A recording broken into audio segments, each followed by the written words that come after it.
Welcome to this episode of Never Forget This Moment in History. I'm your host, Propa. Today's episode, we're going to be covering Hashima Island, also known as Battleship Island. It's a World UNESCO Heritage Site, but you might know it better as James Bond's villain Raul Silva's lair in Skyfall. However, Battleship Island, while impressive and a mark of Japan's rapid industrialization in the early 1900s, there is a dark chapter in its history that is often overlooked, and it is the forced labor primarily by Koreans on the island doing the coal mining in the 1930s. We must not forget this moment in history, and we'll be uncovering it today. First, let's take a look at the island's location and its general history.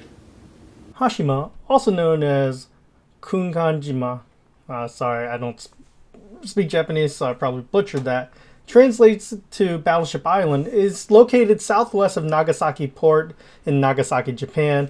It's known as Battleship Island simply because its shape resembles its namesake, which we'll see in a picture in about a minute, and you'll know exactly why. So, for general history, Mitsubishi Group bought the island in the 1890s after coal was discovered, and they built an undersea coal mining operation that had all the facilities to be self-sustainable, housing, etc.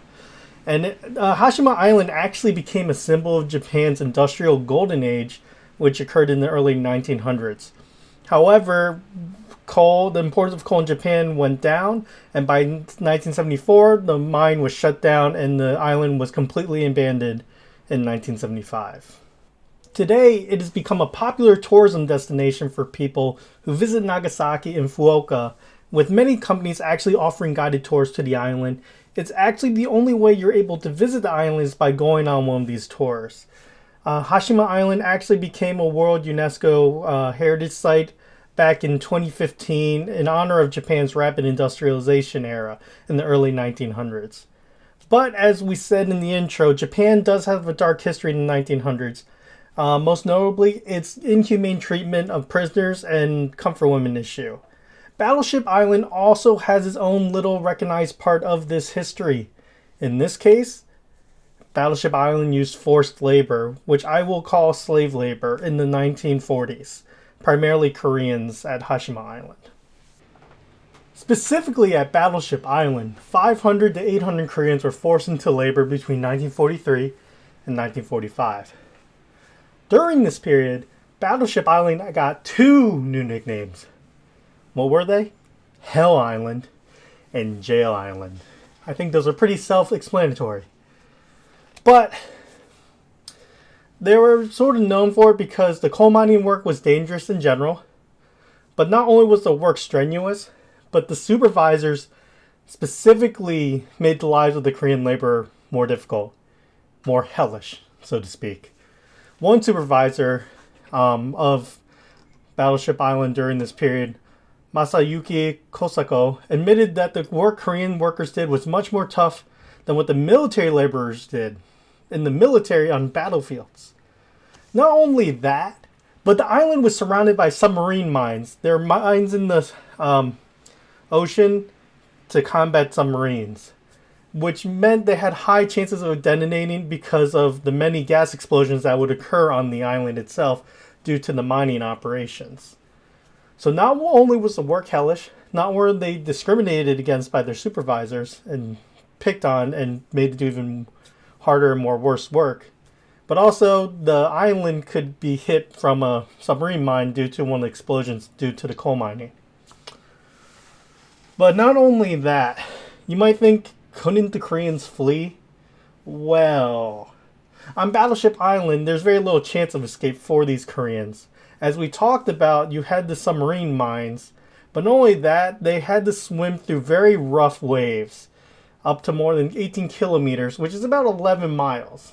I find that very difficult to do, so many actually drowned in the attempt.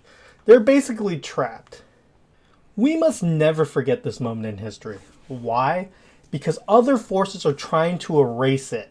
Japan renegated on its deal with South Korea and UNESCO to exhibit the true history of what happened to the Korean slave labor on Battleship Island.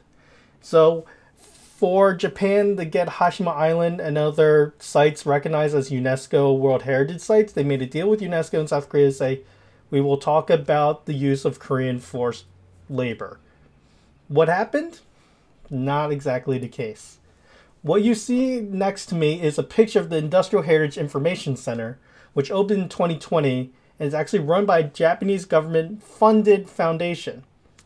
So, you would think they would portray the history correctly. However, in regards to Hashima Island, one of the main components of that part of the exhibit is that the center actually uses the testimonial from a Japanese person about how the Korean coal miner workers on Hashima Island did not receive any discrimination. The catch? The testimonial is from a child of one of the Korean supervisors, aka someone who collaborated with the Japanese.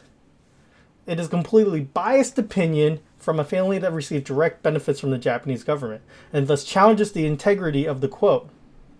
Especially when there is ample evidence and testimonials saying the exact opposite of the Korean coal miners. So that is why South Korea is so up in arms, and there's been so much disgruntlement about it, is because they feel like Japan has basically renegade on a deal and is trying to change the narrative when their quote is from someone saying something that is in complete opposition of what many other testimonials quote. While Japan is trying to distort this history into something it's not, Koreans are going on the counteroffensive by promoting the real history in different forms. They're doing it through ads, they're doing it through articles, but an interesting way they're also doing it is through film. In 2017, the film Hashima Island was released in Korea. While it's a theatrical film, so there are some elements that are not historical, it is inspired on true events and showcases the living conditions these Koreans suffered while on Battleship Island. So some parts of it might not have occurred and might be more dramatic than reality. The basis is, and a lot of the horrifying conditions are historically accurate. And so as you can see, there are many ways to correct distortions of history. You don't just have to do it through a center. You don't just have to do it through news articles. You don't have to do it through a documentary. You can make theatrical films. You can do it through music. And this is Hashima Island movie is just an interesting way of showing a different path to combating the distortion of history.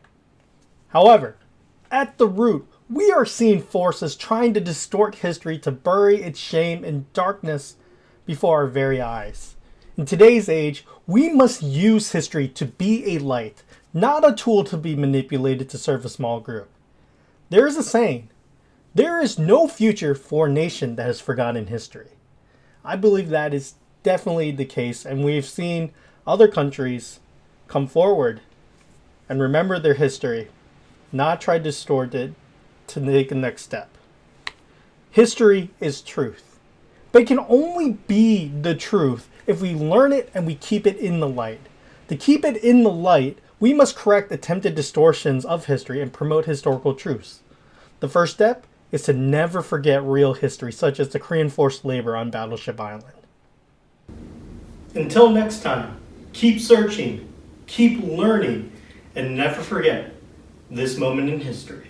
Thank you.